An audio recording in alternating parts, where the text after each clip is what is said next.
En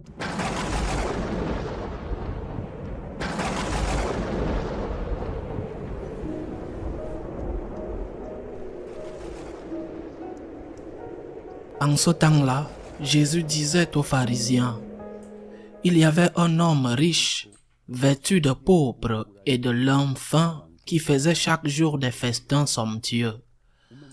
Devant son portail gisait un pauvre nommé Lazare, qui était couvert d'ulcères. Il aura bien voulu se rassasier de ce qui tombait de la table du riche, mais les chiens, eux, venaient lécher ses ulcères. Or le pauvre mourut, et les anges l'emportèrent auprès d'Abraham. Le riche mourut aussi, et l'on l'enterra. Au séjour des morts, il était en proie à la torture.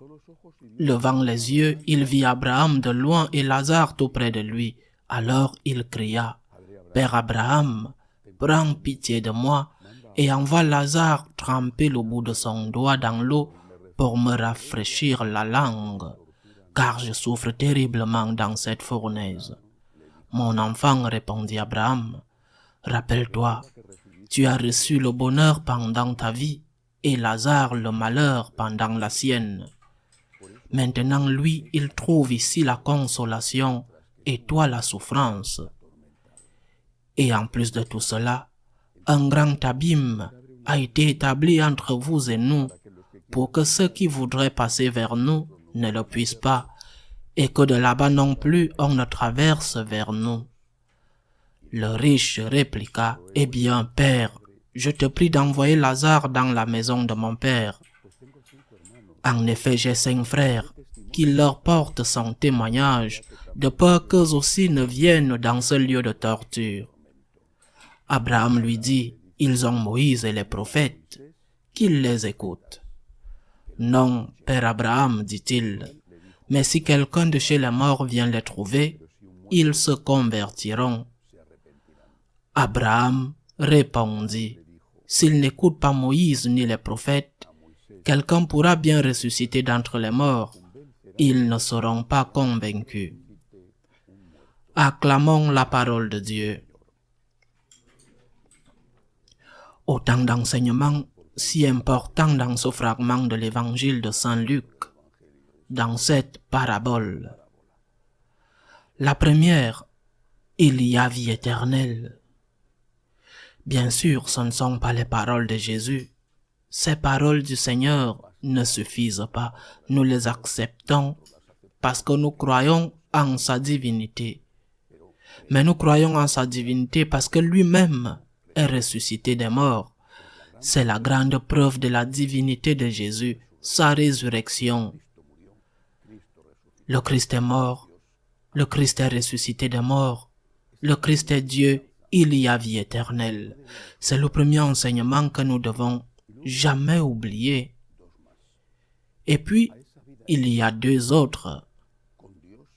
On ne peut pas atteindre la vie éternelle avec Dieu si on n'a pas vécu d'une manière cohérente avec la foi qu'on professe. Si on n'a pas vécu avec amour, on ne peut pas passer l'éternité avec l'amour qui est Dieu, si on n'a pas vécu avec amour.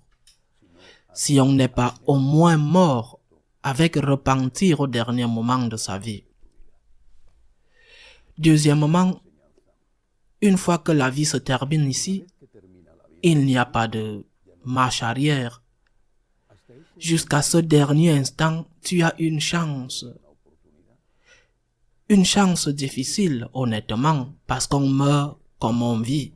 Celui qui a vécu loin de Dieu, éventuellement, sauf exception ou les prières des parents, mourra sûrement loin de Dieu. Mais une fois ce moment arrivé, il n'y a plus de retour en arrière. Il n'y a plus de repentance possible.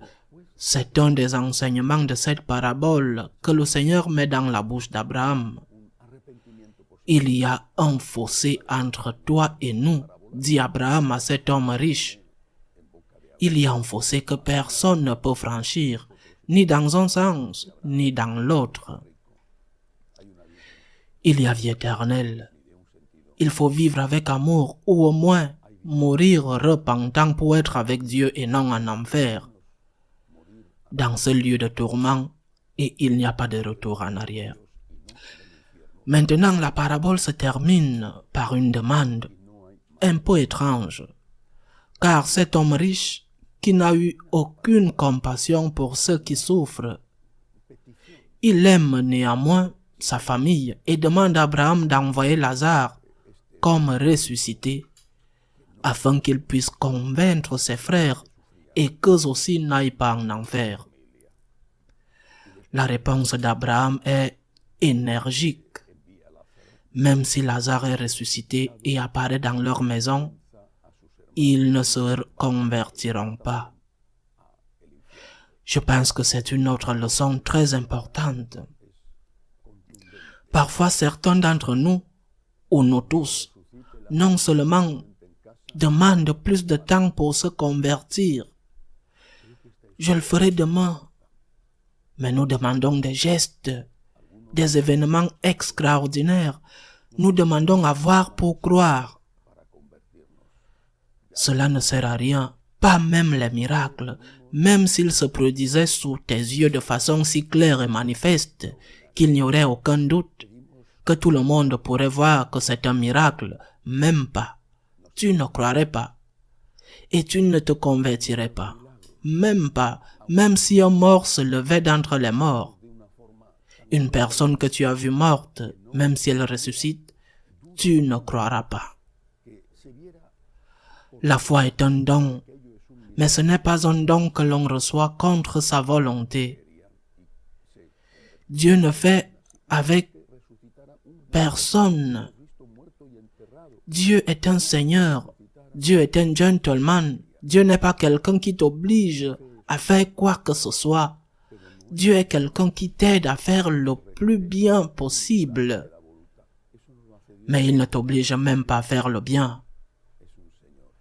Nous ne sommes pas des marionnettes dans les mains d'un prestigitateur qui tire nos ficelles et nous faisons le bien ou le mal, sans aucune responsabilité. Ce n'est pas comme ça. Donc, ce n'est pas comme ça.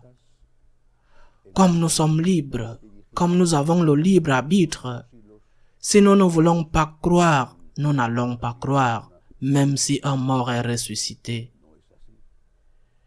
Combien de fois je rencontre des gens qui rejettent la foi et qui ont eu autant d'occasions de croire et ils n'ont pas voulu croire. Ils n'ont pas voulu croire parce que ce n'était pas commode pour eux de croire. Parce qu'ils savaient parfaitement que croire impliquait un changement de vie. Et c'est ce qu'ils ne voulaient pas accepter. Il y a peut-être, j'en suis sûr, d'autres personnes qui sait pourquoi, n'ont pas la foi et qui peut-être le souhaitent sincèrement. Nous ne pouvons pas juger de ce qu'il y a dans l'âme de chaque personne. Mais qu'il y en ait beaucoup qui ne croient pas parce qu'ils ne veulent pas croire, je n'en doute pas. Mais peut-être qu'ils ne veulent pas croire non seulement parce que cela ne leur convient pas, mais aussi parce qu'ils ne sont pas conscients qu'il y a une fin et une vie éternelle. N'oublions pas cet enseignement. N'oublions pas que le ciel se prépare sur la terre et que le fait d'être dans la grâce de Dieu habituellement, et bien sûr, au moins au moment de la mort, est ce qui nous permettra de recevoir la miséricorde divine, de recevoir le don d'aller au ciel.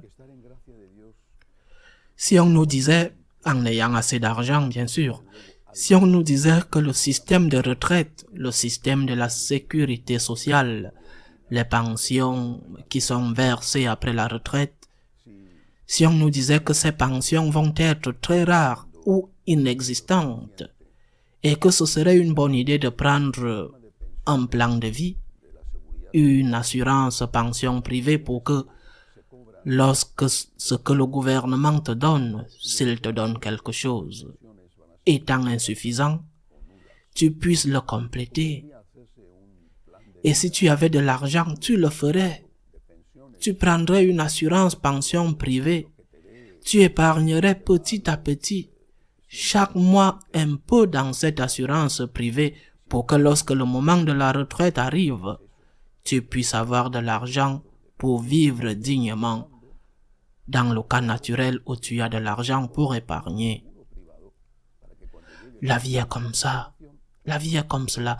Il arrivera un moment où nous aurons besoin de cette assurance retraite.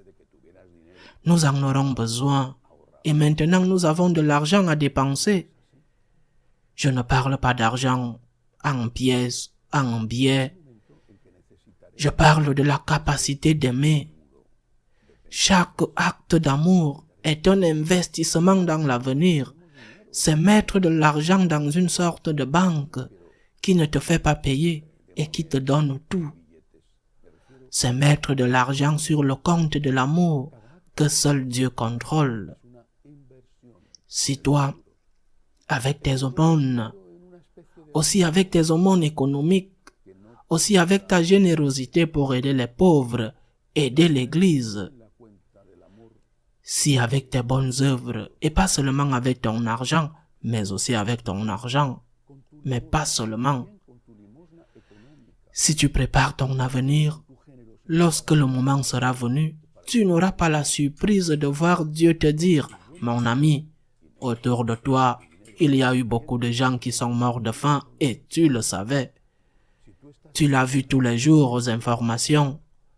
Ils t'ont demandé de l'aide et tu n'as pas aidé personne. Tu as dépensé ce que tu avais dans les fêtes. Tu as dépensé tout ce que tu avais en luxe. Ou tu n'as pensé qu'à toi et aux tiens. Si tu vas te retrouver avec cette réponse, je t'assure que tu le regretteras beaucoup et il n'y aura pas de retour en arrière. Prépare l'avenir. Investis avec tes bonnes œuvres, non seulement avec l'aumône, avec tout ce qui signifie aimer. Investis dans cet avenir car il viendra au moment de ta mort, où tu auras besoin que ces bonnes œuvres soient présentées devant Dieu pour te défendre. Et Dieu qui est riche en miséricorde sera très sensible pour accepter ces bonnes œuvres.